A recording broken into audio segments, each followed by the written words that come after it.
국민의힘 대표가 지역을 찾아 여순 사건에 대한 높은 관심을 표명했습니다. 야당 대표까지 방문해 여순 사건 진상규명 의지를 밝혔는데도 공포를 앞둔 특별법 내용은 실망스럽다는 지적입니다.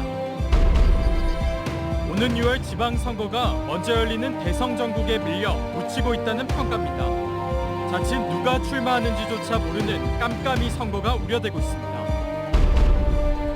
여수 광양항의 물동량이 지난해 소폭 증가세에도 불구하고 여전히 정체 상태를 벗어나지 못하고 있습니다. 올해 물동량 확대를 위해 다각적인 대책 마련이 추진되고 있습니다. 남해안 매생이 양식장에 많은 양의 철새들이 날아들어 어민들의 피해가 커지고 있습니다. 어민들은 철새 퇴치기까지 동원해 피해를 줄여보려 안간힘을 쓰고 있습니다. 여러분 안녕하십니까? 화요일 밤 여수 MBC 뉴스데스크입니다. 전라남도가 지난해 코로나19 방역에 발빠르게 대처했다는 평가를 받고 있습니다. 지난해 전남 지역 코로나19 확진자는 인구 10만 명당 331명으로 전국에서 가장 낮았고 백신 접종률은 지난해 11월 전국에서 가장 빨리 80%를 달성했으며 현재 3차 백신 접종도 높은 수준을 보이고 있습니다. 또 선제적 진단검사 건수가 전국 평균의 2배인 300만 건에 달하는 등 주민들의 적극적인 방역 참여와 선제적 방역 대응이 돋보였습니다. 새해 첫날인 지난 주말 이준석 국민의힘 당대표가 여수와 순천을 찾아 여순 사건에 대한 진상규명 의지를 밝혔습니다. 벌써 세 번째 방문이라 기대를 모았는데요. 하지만 정작 공포를 앞둔 특별법은 유족과 시민단체들이 요구했던 내용들이 상당수 빠진 반쪽짜리가 될 가능성이 높은 상황입니다. 조희원 기자가 취재했습니다. 야당 당대표의 새해 첫 행보는 호남의 수건을 조명하는 민심 달래기였습니다. 제주 4.3 평화공원 위령탑을 방문한 이 대표는 이어 여수 만성리 위령비와 순천 여순 사건 위령탑에 참배하며 진상규명 의지를 드러냈습니다. 제 개인적으로도 앞으로도 깊은 관심을 갖고 해결할 수 있도록 노력을 할 것이고 우리 당 차원에서도 제가 지도부 차원에서 꼭 관심을 가지고 이어나갈 수 있도록 하겠습니다. 특히 1인당 6천만 원이라는 배보상이 포함된 제주 4.3 특별법 개정안을 지난해 여야 합의를 통해서 통과시킨 사실을 언급해 기대감을 갖게 했습니다. 우리 희생자분들과 유족분들 실망시키지 않도록 하겠다는 새해 다짐을 제가 드리겠습니다. 하지만 야당 대표의 약속과는 달리 곧 시행될 여순 사건 특별법은 대체로 실망스럽다는 평가를 받고 있습니다. 지난달 행안부에서 법제처로 최종 이관한 시행령에는 그동안 유족회와 시민단체들이 요구했던 내용이 대부분 누락되어 있습니다. 배보상금은커녕 유족 생활지원금도 반영되지 않았고 신고 기간을 1년에서 2년으로 연장하고 피해 심의 기간은 180일에서 90일로 단축하는 요구도 받아들여지지 않았습니다. 전라남도는 이관 전 수정 의견을 23건이나 행안부에 전달했지만 결국 4건만 최종 수용됐습니다. 사건을 경험하거나 목격한 사람 혹은 직접 전해들은 사람으로 한정됐던 사건 증거의 범위가 피해 당사자의 영상이나 녹음까지로 확대된 점이 사실상 유일한 성과라는 평가가 나오고 있습니다. 실제는 2세대가 거의 좀 많이 돌아가셨고 평균 연령이 80세입니다. 신빙성 있는 자료, 녹화나 녹취 이걸로도 그 대신할 수 있는 그 어떤 매스컴을 통해서 알리다든가 또 그 읍면동을 통해서 좀 프랭카드나 이런 것으로 해서 좀 알려주는 것이. 소병철 의원실은 오는 21일 시행령이 공포되기 전까지 위원회에 일기 진화의 진실규명 결정을 받은 유족을 포함시키고 소위원회를 설치할 것을 법제처에 추가 요청했다고 밝혔습니다. 73년의 가시밭길 끝에 비로소 시행을 앞둔 특별법이 만족할 성과를 얻을 수 있을지 벌써부터 우려의 목소리가 나오고 있습니다. MBC 뉴스 조희원입니다. 올해는 대통령 선거와 지방선거가 모두 치러지는 해입니다. 오는 3월 대선이 끝나면 정치권에선 숨 고를 틈도 없이 지방선거를 위한 행보가 시작될 예정입니다. 그렇다 보니 누가 출마하는지 어떤 정책을 가지고 있는지조차 알기가 힘든 묻지마 지방선거가 될 거란 우려가 나오고 있습니다. 양현승 기자가 취재했습니다. 문제는 대선이 모든 걸 집어삼키고 있는 현실입니다. 거대 양당의 대선 경쟁에 지방선거에서 다뤄져야 할 지역 의제는 거론조차 되지 않고 있습니다. 지방선거 출마 입지자들의 행보조차 주민이 아닌 대선을 향하고 있습니다. 선대위 이름 올리기와 공천을 좌우할 지역구 국회의원 심중을 헤아리기 바쁩니다. 지방선거를 불과 몇 개월 앞둔 상황에서 이렇게까지 정책이 실종되는 현상은 대단히 개탄스러울 수밖에 없습니다. 대통령에 대한 압도적 지지 속에 사실상 민주당 깃발이 다했던 선거로 평가되는 2018년 지방선거. 결과는 마땅치 않았습니다. 4년여 내내 지방 선출직들의 자질 논란, 도덕성 시비를 목격해야 했습니다. 문제는 오는 6월 지방선거 역시 대통령 선거 결과에 따라 좌우될 공산이 크다는 겁니다. 전남의 지방선거에서 절대적 영향력을 갖는 민주당의 분위기가 우려를 뒷받침합니다. 지난해 연말 민주당은 집토끼의 반발을 무릅쓰고 일괄 복당 허용으로 집 나간 토끼들을 불렀습니다. 밖에 나갔던 당원들도 같이 함께 모여서 하나로 돼서 대선에 승리할 수 있도록 최선을 다하겠습니다. 대선에서 민주당이 패배하면 전남은 빠르게 이합 집산이 이루어지느라 지방선거가 어수선해질 것이고 민주당이 승리한다면 공천 경쟁이 공천 전쟁이 돼 결국 시끄럽게 생겼습니다. 전남 농어촌 선거구 형태가 바뀌고 의원 정수가 달라질 거란 관측만 무성할 뿐 선거구 획정은 법정 시한인 작년 12월 1일을 이미 넘긴 상태. 지방정부, 지방의회의 권한과 역할은 한층 커졌지만 대선의 그늘에 가려진 이번 지방선거에서는 옥석을 가리기가 참으로 쉽지 않아졌습니다. MBC 뉴스 양혜승입니다. 정연복 광양시장이 올해 일상과 민생경제 회복에 시정을 집중해 나갈 계획이라고 밝혔습니다. 정연복 광양시장은 오늘 신년 영상 브리핑을 통해 이민년 올해를 일상으로 복귀하는 원년으로 삼고 일상 회복과 민생경제 회복, 새로운 미래 투자, 도약과 성장, 시민 삶의 질 향상을 핵심에 두고 시정을 펼쳐가겠다고 밝혔습니다. 특히 올해 국비 예산도 지난해보다 707억 원이 늘어난 5,275억 원을 확보했다며 전남 제1의 경제도시답게 미래 신산업 육성을 통한 광양의 대도약 기틀을 마련하는 데 마지막까지 최선을 다하겠다고 덧붙였습니다.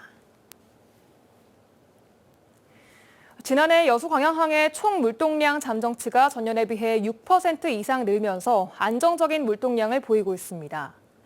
그럼에도 광양항의 컨테이너 물동량은 여전히 정체 상태를 보이고 있어 항만공사의 고민도 적지 않습니다. 김주희 기자입니다. 여수 광양항의 지난해 총 물동량 잠정치는 2억 9,300만 톤, 전년 대비 6.5% 증가했습니다.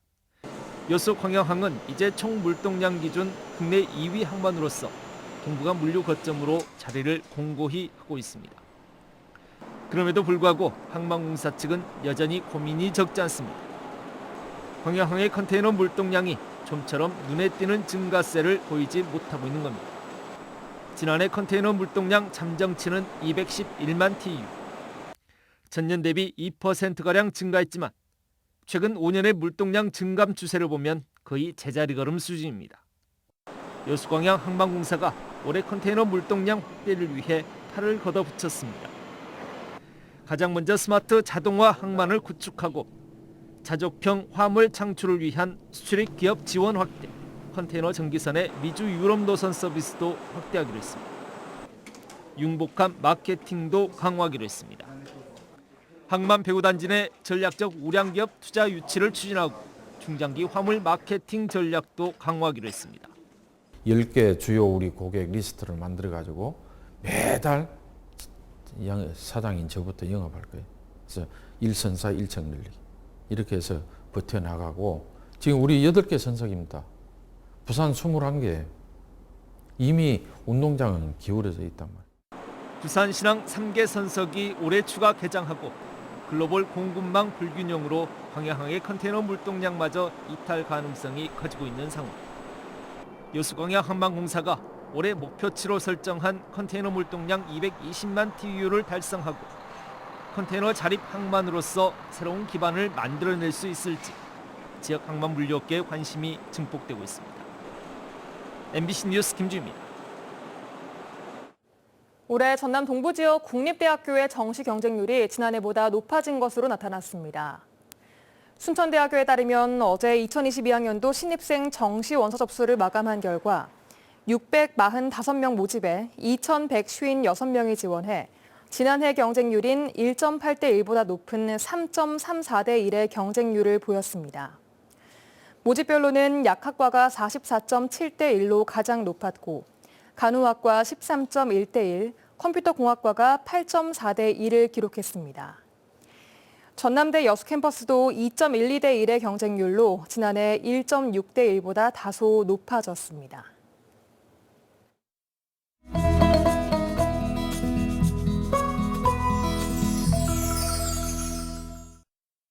여수 MBC AI 내일의 날씨입니다. 오늘로 전남 지역에 4일째 건조특보가 이어지고 있습니다. 또 바람이 약간 강하게 불면서 작은 불씨도 화재로 번질 수 있어 유의하셔야겠습니다. 내일은 대체로 흐린 날씨를 보이겠습니다. 기온은 어제보다 조금 더 떨어지겠습니다.